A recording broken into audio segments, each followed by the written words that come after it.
And I remember the guy said, Martin, you are a project manager. Look at everything you've done. Look at all the projects you've led. Look at all the the teams you've been able to work with, all the value you've delivered, right? You are a project manager. Welcome to the Disgruntled PM podcast, your weekly therapy session for the chaotic world of project management, transforming daily frustrations into real action. Welcome, everybody. I'm Trevor, the Disgruntled PM, joined today by my guest and recently PMP certified Martin Pham. Hey Trevor, happy to be here. Great. Glad to have you, buddy. So, we're going to be talking about a lot of different things today, hopefully. And, some of them you've extensively written about and discuss on LinkedIn, because, that's where we all go to get our thoughts out, right? Yeah, that's the only place I go for education, really. Yeah. I tell people all the time when they ask me about the show, they're like, do you have a Instagram page or a Facebook or anything? I'm like, why? I'm I'm the person that I'm trying to cater to as a PM. And I go to that stuff. I go to those places for cat videos. I don't go there for thought provoking project management content. Yeah, yeah. It's funny. Like, I'll talk to some of my friends, and they're on, TikTok, they're on Instagram, or whatever. And a lot of that platform is kind of 3 second little images, right? Like little cats dancing, or funny someone skateboarding and gets a 360 or something. But I think LinkedIn is how me and you've met. It's just a great place to not only build a community, but like engage and just learn. And I mean, me speaking now, I mean, I got to learn a lot from you through your podcast, right? Disgruntled PM. And then I'm like, this is like really valuable stuff. This is funny. I need to follow this guy. And here we are. Well, and to your point, though, one of the things I actually recently learned is it doesn't all have to be serious and thought provoking. Yeah. Yeah. Agreed. Yeah. You I know, we mean, go ahead. go ahead. No. No, I was gonna say, when I first started LinkedIn, you can tell me if this was kind of like your thinking too. Was like LinkedIn was like, hey, congratulations, I just got promoted, I became the VP, I'm retiring. Like those are the big three ones, and that's the only way anything I would see on anyone's platform. But then I think recently, seeing this new trend of, hey, I can write about anything that's happening in my life, and that it can also tie back to business or sales or leadership or mental health. And I really started to kind of clinch to that sort of writing. And it's been a lot of fun, like meeting you, meeting everyone else in our weird community. I mean, it's been so refreshing. And it's I think I'm kind of really addicted now to LinkedIn, I guess you would say. Yeah, it can be addicting. And the thing is that when I first started posting or when I first started on LinkedIn, like getting more active, I was terrified of what to post. Like I didn't know. I spent months doing it. And then finally I just threw something out there and then I started finding a voice. And then over time that voice has changed. It went from these long thought provoking leadership posts to, oh, hey, it's Saturday and I took my kids to Costco and I related a funny story about my daughter changing her mind on food to how to handle demanding stakeholders. Hmm. Yeah, yeah, same here. Like, if you go back to my original, like 6 months, 7 months ago, writing on LinkedIn, it was all thought leadership. How do you maximize your efficiency, and how do you increase your processes and all this stuff? And yeah, it's valuable, but God, it can be really boring for someone Yes. who is just on break. They just got out of a back to back meeting, and they're looking at this like novel I just wrote, and they're like, I just don't care. Like, I don't, I really just want to, space out for a second. And I So think, we go to yeah, LinkedIn.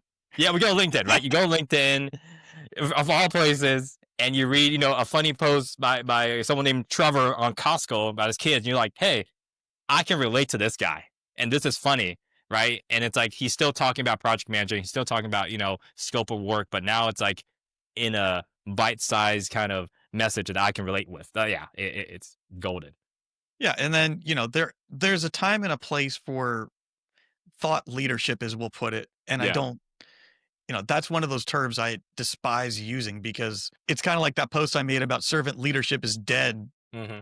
a little while ago, because we use some of these terms so much that they lose the meaning or we forget what they mean because we use them interchangeably in so many different ways that we forget that they actually have a meaning.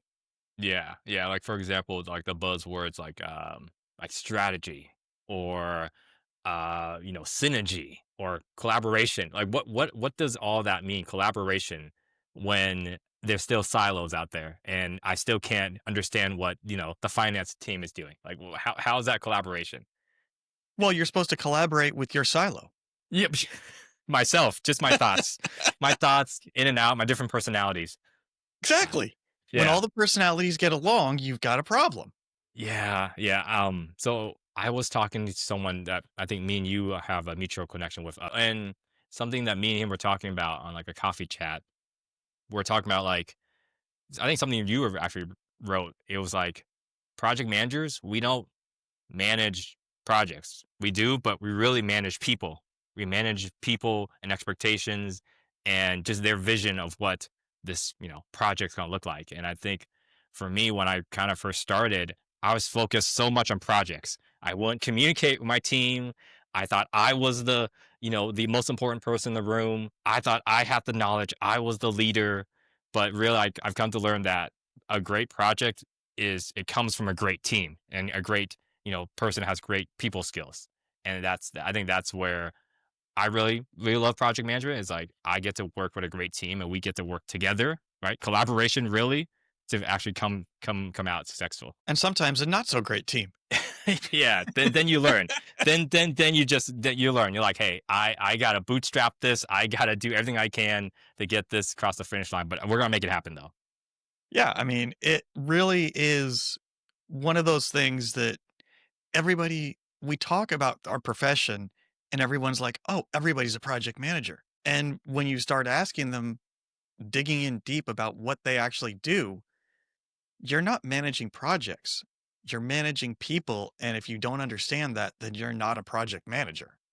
Exactly, exactly. Like, there's a big difference between a project manager and someone who just checks off little boxes and ticks, right? Like, I followed up, check. I sent this email, check. Like, I'm one of my old bosses says, like, Martin, you are not a pencil or paper pusher. You're a leader of people, and you got to act that way. I love Yeah, that. I call that a manager of projects. Yeah. Hmm. Yeah. It's Exactly. 'cause you gotta have those funny those creative terms that one-liners that work, right? Yeah, and it sticks. It's like sticky. I know. Yeah. Like my most successful post on LinkedIn was about a good PM versus a great PM, Yep. I saw the and one. and half the comments were, "Why is the great PM a cat and the good PM is a dog?" Why is that? I forgot. It there was no rhyme or No. reason. It Okay. That's just the way that uh, I'll be the first to admit, I use AI to create my images. The Mhm. secret's out, you know, Okay. the I secret's I out. Nobody I'm glad you said that because I looked at your posts and all these like little funny little characters. I'm like, how is he doing this? Like, is Yeah. he drawing this? No, no. I I kinda the whole reason that thing started was I started out with I used images for my posts when someone told me when I was first really learning how to post, someone told me, "Use images, you get better attention." So, I started playing with AI tools to create images, and I kinda just started repeating a very similar prompt that gave me animals, and that's just and then a while back, probably a month or 2 ago, I've had multiple people tell me, they're like, "Hey, your posts have a distinct look to them. Every Right? time when I'm scrolling, if I see the animals, I Mhm. know that's Trevor's post, and I want it either I look at it or I avoid it." You know? So But they know it though. yeah, exactly. So that's kinda I've just kinda built that as that's my thing now, and that's just how I roll, I guess. I like it. I mean, would you say that it is continuing to evolve, like your voice and your brand? Like Absolutely. yeah. Yeah. Are you trying to Like interview me now? no, I can't help myself. I'm just curious about like, me and you both on LinkedIn, we're trying to grow our brand and messages and something that I guess kind of ties into we were talking about imposter syndrome in the DMs and stuff. It's like I'm doing this thing. Is this me or can I evolve and do something else? And does that bigger version of me, is that who I am? I think that's kind of where I think feel a lot of us project managers, myself, just personally like I'm a project manager. I'm doing this. Can I do more? Can I be a LinkedIn writer? Can I be a comedian online or an influencer and show up in a way that's not just talking about projects and scopes? Well, yeah, you brought up a lot of interesting things right there in that one Thanks. statement. So, so we talk about finding our voice on LinkedIn, finding, or just finding your voice in general, and at the beginning, we're following this fictitious playbook of what we're supposed to do, almost like they're best practices, but they're not because best practices, I always say best practices are called that for a reason. But when we start on LinkedIn or anywhere for that matter, you're finding your voice. And to your previous statement about the imposter syndrome, you kind of don't know what you don't know. Hmm. So, like we said, we all started with the oh, these are super professional, super well thought out, super. You know, I'm going to write a mini novel and it's going to be the greatest thing ever. And three people read it, and you're just like, what? Give up on It was life. so it was so thought provoking. Yeah. Hmm. And I then you put yeah. realize nobody cares. Nope. Nope. This was valuable to me to write it, right? Because it's like, oh, all this nuggets I found. But if the reader says, hey, I don't like it, it doesn't make sense. It's too long. It's too short. What is he trying to say? Then you lost it. You lost the attention span. Or you're using those super complex terms to make yourself Yeah. sound smart. Yeah. Yeah. Yeah. Yeah. That's how I came up with PM Mondays. Hmm. I started I was taking a shower one Monday morning and I was like, "Hey, I'm a PM. I use these terms, and then I hear people around me use terms, and they literally have no idea what they mean." So I was like, "All right, we're going to start at the beginning and just Hmm. break these down in plain English, simple to understand, and dumb it down as much as possible." And it's like I passed 6 months of that recently, and I'm still going, and shockingly, I've got another 6 months worth of concepts already mapped out, and I'm still not even done.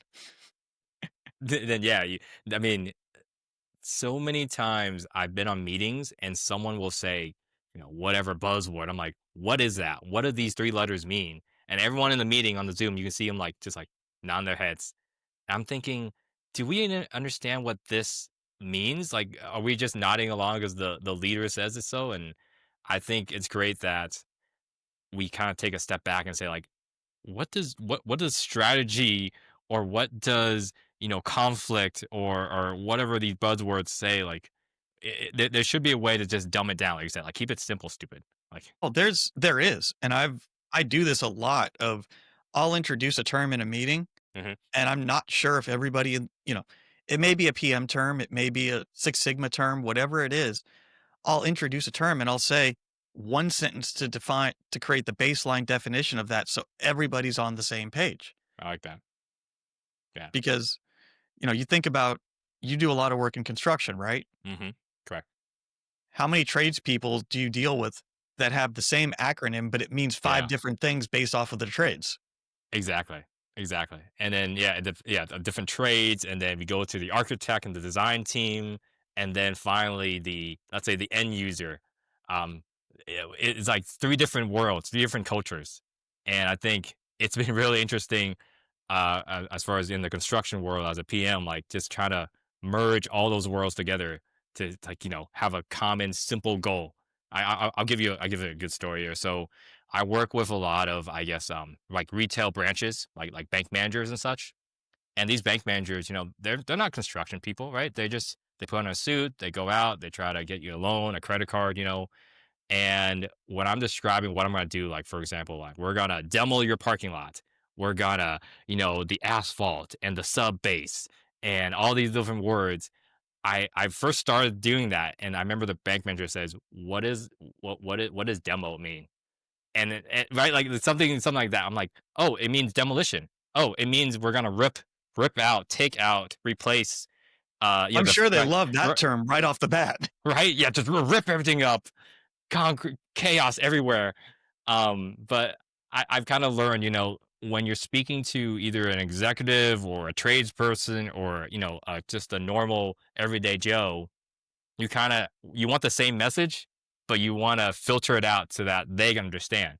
Right. And this, I guess this also ties back to LinkedIn. It's like, if I'm just throwing jargon at people who aren't PMs or don't have any, this construction experience, it's just going to go over their heads and they're going to just screw up and say like, okay, cool, whatever. There's Martin again being Martin. Okay, cool. He's talking about some sub base. Okay, what does that have to do with me on a Saturday morning? I don't know.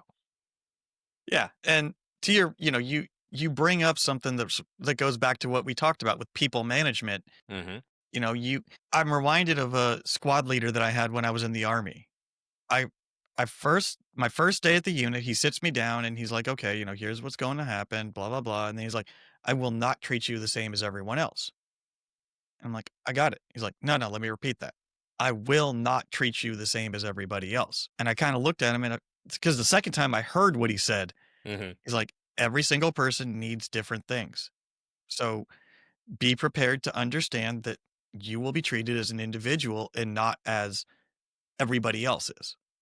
The same way that I treat everybody else as individuals." And I've taken that lesson with me all the way through my career because when we start talking about projects and stakeholders and team members and everything else, you know, stakeholders, sometimes they want those fancy buzzwords and jargon and terms and acronyms, Hmm. but you take it down to the guy actually installing the HVAC unit that you're talking to. He's like, just give it to me as simple as you can in the dumbest language possible, draw it with crayons. Yeah, exactly. Like, just And tell me. Yeah. and that's nothing on his intelligence. That's just Mm, the way that he likes his messages. A lot of them like their messages given to them. yeah. Yeah, it reminds me of this story where I was speaking to the executives. I was speaking to like my project sponsors, like all the higher echelons of people, and we're talking about just replacing this like iron curtain wall. That you probably seen like at the mall, those kind of gates that kind of go down, Mhm. like at the shops, right? It's same idea. So all of us are in this meeting, and we're all agreeing. Everyone's saying, yes, this plan makes sense. Oh my God, this is going to be so beautiful. And so then day of the install day, the actual installer, the guy that's actually installing this iron curtain gate comes in and he looks at it. Takes like 5 seconds. And he's like, it's not gonna work. This gate. This gate is too big and the opening is too small. Like obviously, come on. And I remember I was standing there thinking, what? What just happened? Like what I said, wait, didn't your like senior leadership and your manager and whoever your PM, didn't they explain this to you? They're like, no one actually explained it to me. I just showed up. They told me to come here at 9 o'clock, and here I am. And I'm like, oh my God, what happened? And that to me, like my lesson that day was like, right, you can speak to the executives, get the buy-in, but you need to go straight down to the bottom to the guy actually installing the unit or the equipment and say, do you understand what you're doing? This is what you need to show. This is what you need to do. Do you understand? And does this make sense? Yeah, I mean, that is a great point because as PMs, I say we're the conduits of information. We really are because we are supposed to be talking to everyone at all levels, and you adapt your message to who you're talking to. And to your point about that, you were talking to that foreman. I'm going to use foreman as the Yeah. term, but you were talking to his leadership, and most of them probably hadn't swung a hammer, had a tool in their hands in years. So everybody looked at it and said, "This is a great concept," but Hmm. nobody actually looked at the dimensions to make sure everything fit right with the right tolerances and clearances because Exactly. nobody knew. No, no. And I think this goes into just what one of my principles is like, if it's looks great on paper, that's great, but it needs to look great on the ground, like in real life. It needs to be great, like, in reality. And I think a lot of times for project managers, the senior leadership gives us a vision. And we're like, wow, this is so great. This is so beautiful. This product's gonna change people's lives. And or I'll look at a Wait a blueprint. second. Wait, Yeah. wait. You get that after the stakeholder tells you their vision? Yeah, yeah, yeah. I do. Some of my stakeholders, I swear, in their past life, they worked at like I don't know, like a church or on a soap opera where it's like Ken enters in and the lights glow and he gives us this message on something. And yeah. So they give us this message. I'm like, oh my God, like, are we gonna cure cancer today? Like, this is this how it's gonna sound? But I've learned to take that message. Okay, great. But then I scurry back to my little corner with my crew and I'm like, hey guys, this is what we're building. Does any of this make sense? And then that's where the real magic happens. I think it's a PM. It's like, okay, we got the vision. Let's actually bring it to reality. Is that when you get the hands raised going, "Martin, what about this? Martin, what about Yeah. that? Martin, this sounds terrible." Well, yeah. Oh, yeah. I get that all the time. Like, I know some of my contractors or some of my vendors would say like, I'll keep this PG, but they'll say like, what in the fudge was this guy thinking when he envisioned this? Like, do they want this to fail? I'm like, no, no, they don't want us to fail. We're just gonna have to tell them pushback on what is feasible here. And that kinda goes into the whole thing, since you have the luxury of dealing with architects, battling between the architect and Yeah. reality. Mhm. That too. Yeah. A lot of architects will say like, "Hey, look, I get you want to build, the most impressive skyscraper or whatever, but right now with the technology and the math and the science we have, I don't think this is gonna work." See, I And was thinking it was yeah, the opposite. I was thinking the architects would come in with this vision of greatness of everything, and the tradespeople look at it and go, "Yeah, that's like not that. gonna work for thousands of reasons." Yeah, and I guess I've had both worlds where, to your point, the architect is like, "Hey, look, this is magic," and the tradespeople be like, "No, that's not magic. That's a smoke, a fun mirror, whatever it's called, a fun That house is of mirrors." magic holding it up. Yeah, and then I've had people who are like, very down to earth, and I think those are the guys I really sticks to, and I really ask them a lot of questions of like, "Hey, why did you say this is gonna work?" And the foreman said it wasn't. Like, can you explain this to me? And they'll break it down. And I love people who can like have a expertise and they can break it down to someone who's myself who hasn't does have any architectural skills or education. I love people who can break that down for me. Yeah, I mean, I say that's the true sign of an expert is somebody who can argue the minutia for days, and Hmm. then when you ask them, "Whoa, whoa, whoa, back up. What it is that you what would you say you do here?" Hmm. And they can explain it to somebody who doesn't, because I think that's one of the biggest problems we have in our profession as PMs is nobody knows what we do because we make everything look easy to the Hmm. outside world. So everything looks like we're not doing anything when in reality behind the scenes we're running around with our hair on fire, but we hide that from everybody to see because we don't want to see the chaos.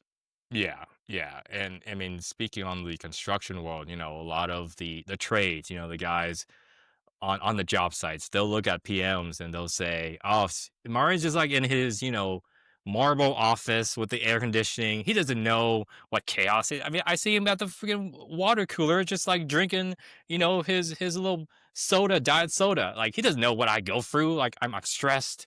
I'm, getting the hammers. I'm getting the steel, the foundation. But for us PMs in the background, like we're running around chasing the stakeholders. We're asking the finance department, "Hey, do we have enough?" I'm running around talking to the city, the inspectors. I'm dealing with all these people so that you know John, the carpenter, can just hey, I can say, "Hey, you start Monday, go ahead." Right? Like it takes so much work to get to that point, and I think, like you said, a lot of people don't know what PMs do behind the scene.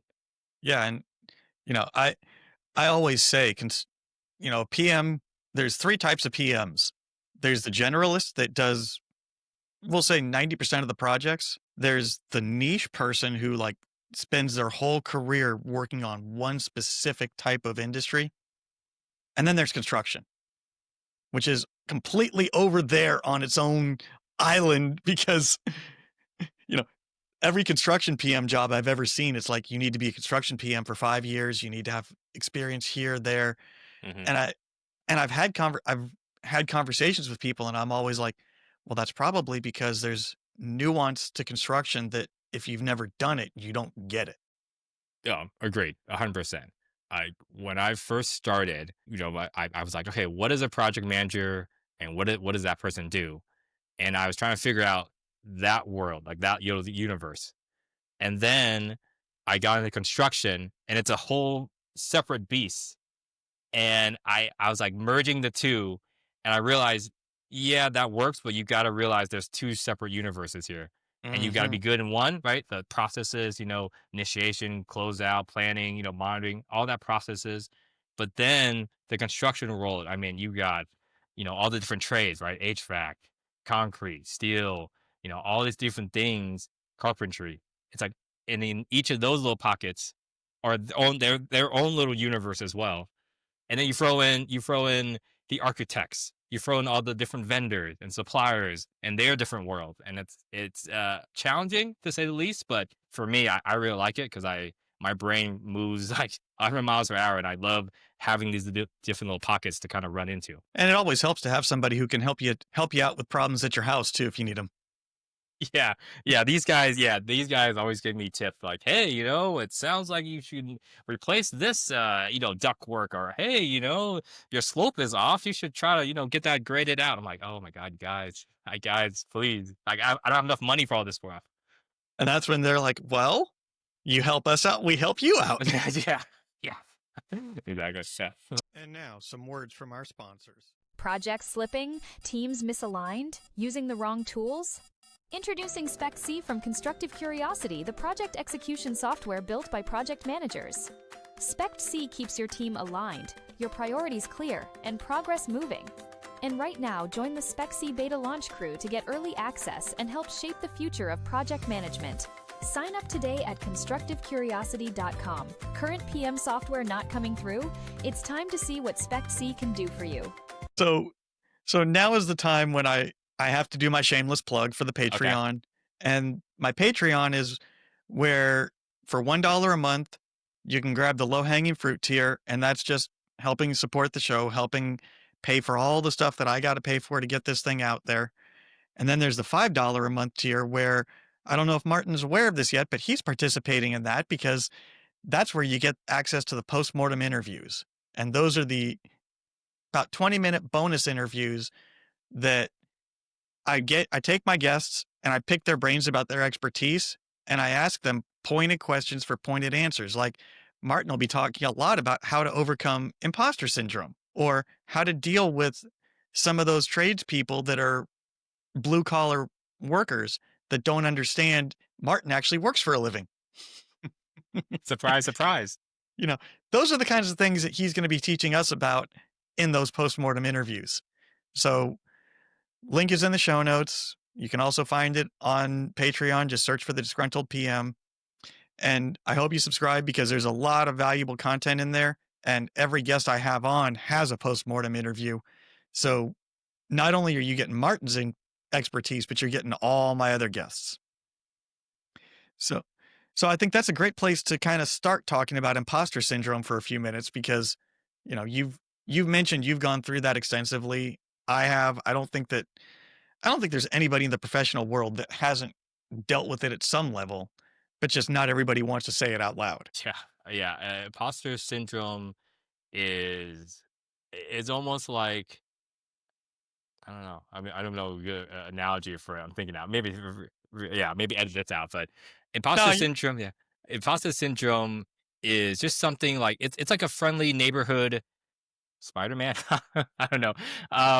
But it's everywhere. It's any day. It's any age, any gender. It's a part of you, and honestly don't think it's supposed to go away. I honestly think that it comes up to kind of signal you like, hey, this is the next chapter of your life, and I'll be right here waiting for you. But you need to push through the challenges I give you, the struggles I give you, the doubts I give you to get to this next level. So I'm under the belief that imposter syndrome is good because it's a signal of like where you should be heading in your life. yeah, I mean, I experience that on almost a daily basis because Hmm. we talk about all these things of creating that persona on LinkedIn, that brand, that image, that whatever it may be, and then you talk to the person. Well, if you're brave enough to talk to the person, which is a whole nother set of imposter syndrome in and of itself. If you're brave enough to slide into their DMs, as the kids say, Hmm. and Yeah. actually send them a message and say, "Hey, I really like that content you put out," or "Hey, how are you?" You know, most people respond back and actually encourage that engagement. I guess I have two good stories to share about LinkedIn messages and then just I guess kind of like imposter syndrome. So Hopefully, neither of them involve me. no, no, no, no, no, no, no, no, not yet, no. So the first story, so I was listening to this, I guess another construction podcast. Like this is years ago, and one of the guests said like, "Hey, this is my story, my journey." And at the very middle of the podcast, I remember him saying, "Hey, this is how I got my degree in construction management." And at the time, I wasn't going to school. I had taken a break, and I just kind of started learning about construction. I thought, you know what, this would be a great idea. I should go back to school and finally get my bachelor's for construction management. So I hit him up on LinkedIn, and I didn't think much of it. I'm like, oh, he's gonna probably ignore this. But like maybe 2 minutes later, he wrote back, and I asked him like maybe 20 questions about, hey, tell me about your degree. What was it like? How did you apply? Does this make sense for me in the construction industry to take this kind of courses and program? And yeah, he was very gracious and just kind of replied to all my nonsense and questions. And yeah, just that, just a quick little DM, and you have this source of information tell you, hey, this is the breakdown of everything you need to do. And right now, up to date, I am in the program. I'm about to graduate next August. I'm pretty excited for that. And it all started with just a DM to a random stranger that I heard on a podcast once. Yeah. Yeah, and it happens just like that. Like I've met some of the most amazing people, some of the most not so amazing people as well Yeah. through LinkedIn, Yeah. but you learn a lot about a person just by chatting with them. Yeah. Agreed. Agreed. And then my second story, I guess this kind of ties in with my work now, is I had this kind of spidey sense of like, I want to do project management. I don't know what it is. I see people doing it. I hear about it, I want to do it. This was maybe 4 or 5 years ago. And I remember I had just moved to the city here in Chicago, and I'm trying to update my resume, try to get into this like project manager mindset, but it wasn't working for some reason. And I remember I saw this guy on LinkedIn. He actually DM'd me a cold DM, and he said, "Hey, Martin, I saw you're a project manager or aspiring project manager, and I'm offering this 1 hour free coaching call. Do you want to hop on?" And of course, I'm like, "Yeah, of course. This is great timing." So I hop on, and he's going for my resume. He's giving me some advice of how to shape my resume, how to apply, how to interview. And I remember at the very end, this is like the pivotal moment for me. At the very end of the session, I asked this guy, I'm like, "Am I a project manager?" Because I didn't believe myself. I didn't think I was a project manager. I thought that me applying to these roles were just way out there. Hiring managers would laugh me out of the room or something. And I remember the guy said, "Martin, you are a project manager. Look at everything you've done. Look at all the projects you've led. Look at all the teams you've been able to work with, all the value you've delivered, right? You are a project manager." And I remember that moment. It was like, wow, like the clouds parted. And I was like, my God, I am a project manager. I need to act and speak like it. And then, I went through more interviews and finally landed the role I am now. But it took me pushing past that imposter syndrome, pushing past the doubt to say, hey, I can do this. Like I've been doing this now. Yeah. Yeah, and to your point about the whole, are you getting laughed out of the room when they look at your application? They've got to see it first to laugh at it. Yeah. And to your point, I can't remember if I've shared this story publicly or not, but Oh, please. so when I was laid off in October of 24, Hmm. and I spent probably 6 months trying to figuring out that perfect post to write. What am I going to Hmm. write about? This and that. And I was talking with someone on a mentoring call, and he was like, "Trevor, you're an idiot. I've heard at least 10 great post ideas from you in the half an hour we've been talking. So that afternoon, I just sat down, threw something together, and threw it at the wall. And the funniest part about posting on LinkedIn, everybody says this, is don't worry about your first 5 or 10 posts. No Mhm. one's going to read them anyways. Mhm. It's just good practice. Just a good And, practice. and ironically, that's probably in my top 5 of best performing posts out of everything I've ever written. Mhm.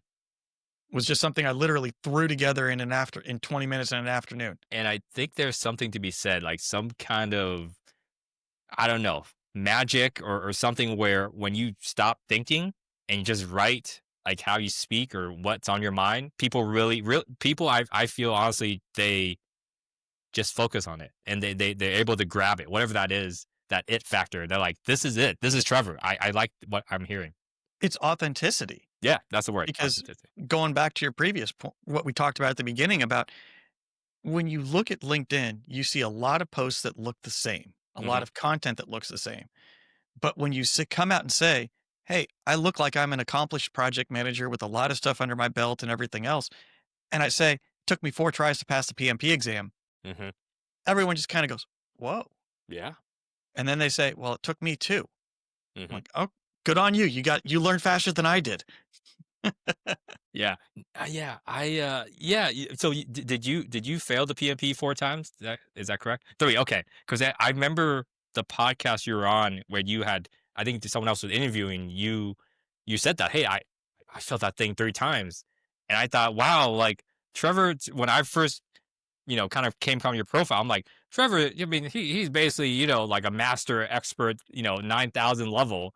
But to hear you say you failed 3 times, like, wow, like it kind of took me back. I'm like, hey, maybe I don't have to be so hard on myself. Like I can kind of practice and keep going. And if I fail, it's okay because everyone else sort of has. I mean, yeah. Yeah. I mean, and I think that's the secret to that authenticity part is admitting when you don't make the best decisions, when you're not perfect, because we talk about brand and curated image and everything. And it's like sometimes those images that people create are the worst ones because you look at them and you're like, I can tell that's not you. Yeah. Yeah. So And, go ahead. I think maybe, uh, I think that when I'm scrolling past LinkedIn stuff, kind of to your point of, is this so polished, so curated? I know this person didn't write that. I know Hmm. if I'm looking at, let's say, a CEO or an executive at a company and they wrote something about, the team retreats or, record breaking profits. If I can, I'll read it. I'll look. I'm like, nope, you did not write this. I know your executive assistant or your, whoever your marketing team. They wrote this, not you. Your And it's AI like, tool. you are a tool, and I know that I really can't trust anything you say because I don't believe it's you. I don't think you stand by it. I think you just told someone, hey, you have an assignment due this Friday. Write this post for me and send it out. And I can't connect with people like that. So I think this is a great point to wrap up. And now we're going to get into, well, actually, I take that back. You sent me something that I need to hear this story about. I did. Yeah, you did. It's weeks ago, so let's see. Exactly. So I need to hear about how you got stuck in a meat freezer on your first day at work. God, oh my God. Yeah, so okay, this was my first job. I was 18 or 19 at the time. My first job ever. I worked at this grocery store, and in this grocery store, there's a meat department. And I was lucky enough to be, I guess, a meat department cleaner, kid. I don't know what the title was, but it sounded fancy at the time. And I remember my first day, he said, "Hey, this is what you do. After I cut all this meat, you come in, 5 o'clock, and you clean everything, clean the meat, clean all the machines. You go into this locker, you make sure that all the meat is put away in the locker, and then you check the temps, and then you leave." And all I heard him say was, "Check the temps and leave and clean the meat." So I I didn't know exactly what the process was at the time. So I remember I cleaned the best I could, and then I'm wrapping up. I go in the meat department, meat cooler. I'm like, okay, all the meat's pushed back here, and then I hear this like clink. I'm like, what the hell is that? So so like it gets me funnier. It's like when the door closes, the light turns off. because why would the light turn on, right? We don't want the meat to heat up just for a little bit, right? The light will probably do that. So the door slams shut, the light goes off. It's pure darkness because why is there any windows in a meat cooler? So I'm looking around like, great, I am locked in. I'm surrounded by dead meat. Smells like dead meat in here because I just pushed the fresh meat kind of in here. I'm looking at jiggling the freaking handle. I'm banging on the door because I'm like, oh my god, everyone's left. Like I'm the last guy in this department. Everyone's left by now, and also I'm pretty sure it's soundproof because why would you? So I remember, and I didn't have my phone because I knew that I didn't want to get my hands dirty. So no texting, while you're cleaning meat. So I'm like, I am screwed, you guys. I am so screwed. And I remember I was banging on that door for a good 30 minutes. And by the saving grace, the owner of this grocery store was walking past because, it was my first day. He wanted to check on me. He looked around. He told me a story. He's like, he looked around. He's like, where's Martin? Did he just like leave early? Like, I can't believe I hired this fool. He leaves early? What the hell? But then he hears the knocking, boom, boom, boom. And he lets me out. And I'm like, thank God, sir. And then so this is another funny part. He looks at me dead eyes and he's like, and what do we learn? And I said, listen and take notes. And he's like, good kid. And I get out of here. So yeah, So that was my so I've got lots of questions about please. this. Yeah. So they didn't have any procedures, processes, anything to give you to know what you were supposed to do at the end of the day? No. This was back in oh god, in 2007, somewhere around there. And the owner of this grocery store, he was a big giant like Russian guy, Sergey. And I remember I got the job by my dad because we would go there so often. There's like a local market. My dad told me, "Hey, son, you got an interview." I'm like, "What? I have an interview? I didn't even apply." He's like, "Don't worry, I apply for you." So I go to the interview, my first interview in life ever, and this big giant Russian man, he's big sitting down, but imagine him 8 feet tall standing up. I shake his hand, my hand it just like disappears in his hand because it's so friggin' big, and he's like, "I heard you want a job." So I obviously listen and do like a Russian accent, I heard you want a job. I'm like, "Yes, sir. I would like a job, please." He's like, "You're hired. You're cleaning the meat department." And then, the next day, I meet the butcher, and he goes through this whole rigmarole of clean this, do that, don't get stabbed, don't cut your finger here, turn this machine off. And I'm like, oh my god, I'm gonna cut my finger off. This is so. Why would you guys hire me? I have no idea what I'm doing. So yeah, that's my origin story there. All right. So now every guest gets a very Oh, personalized question. yeah, Now, this is nothing professional related, love it. nothing. It's all fun and games. So because you're known for posting on LinkedIn a lot, hmm instead of being thrilled to announce something, give me a resigned to clean up statement. And it has to be one related to your personal life of something that you've had to clean up. Oh, I had to clean up. So make a Because statement. we can't promote ourselves here. We got to make fun of ourselves. God, so okay, so something personal where I had to clean something up, like a big mess. Well, like it can Uh, be a metaphorical mess too. It doesn't have to be literal. oh, okay. So I actually had a literal mess I had to clean up. At one of my um jobs, I guess I don't know if I do this right, but one of my jobs in my past life, I worked at like a Target, and there was like those shelves in the back for like just all the random stuff. And I remember I was Where putting they keep some, all the good stuff. well, yeah, all the good stuff, all the things that break. So I guess I should kind of expand this. These were like the reject things, like Oh, okay. customers would drop and break. And one of those things, for some reason, this Target it had like tons of cans of paint, and I guess I don't know. So I remember I was putting some old paint away, and I was not doing the proper safety procedures, and I used like the Target like a red cart. I got in that to push the paint away And obviously, you can imagine this. Jeez. Of course, there's no brakes on the target cart, so it slowly veered off, and I could see myself moving, right? Like kind of like how I'm doing in my chair now. I'm like moving. I'm like, this is going to suck. So the can's not all on the shelf. I'm moving like this. The can falls down onto my, my uniform, my red, Target uniform, my little badge. And of course the paint, it's not red. That'd be too easy. It would match my shirt. No, it's like a dark green, like vomit green. So I get covered. I'm still rolling. I jump out of the cart. My supervisor comes in to check on me because I'm like, yelling. And this, oh my god, this supervisor said, like, I don't know if it was like the meanest thing or like the silliest thing. Now looking back, and he said, "So it's not Christmas yet, Martin." I'm like, what? He's like, "Well, the red and the green, it's not Christmas yet." I'm like, okay? I'm just gonna clean myself off, man. Just consider this my I don't know, my break for the moment. You seem to be telling a lot of stories here Yeah, of there's a trend here, jobs where you epically failed. No wonder you went into construction. right? Where everything's perfect. Exactly. Yeah, Everything goes right according to the schedule. No changes, no weather delays, no Nope. nothing. No city permit inspector shows up. Nope, none of that. Yeah. No Yeah. no drains happen to need to be moved 3 inches to the left because a whole bunch of other things happened. Yeah, or someone was looking at the old blueprints and not the new blueprints. Or the Oh, as yeah. is.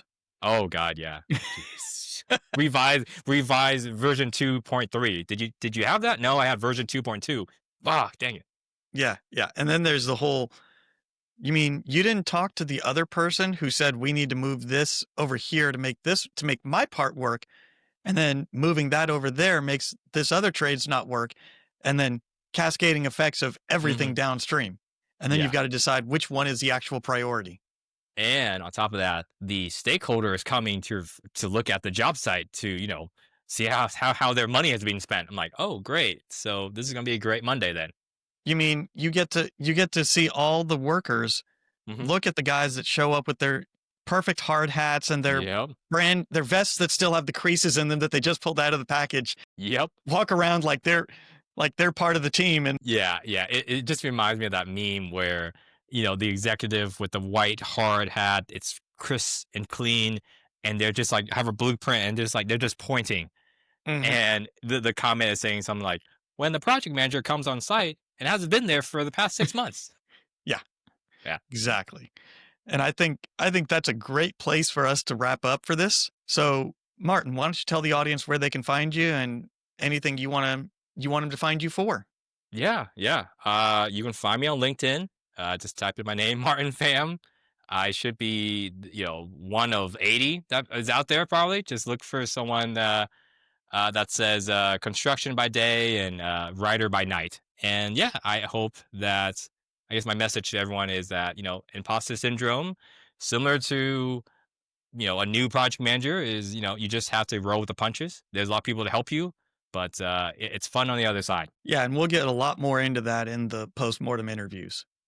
So, with that, like, subscribe, follow on all the platforms, engage, comment, subscribe to the Patreon to get more information out of Martin and all of my great guests.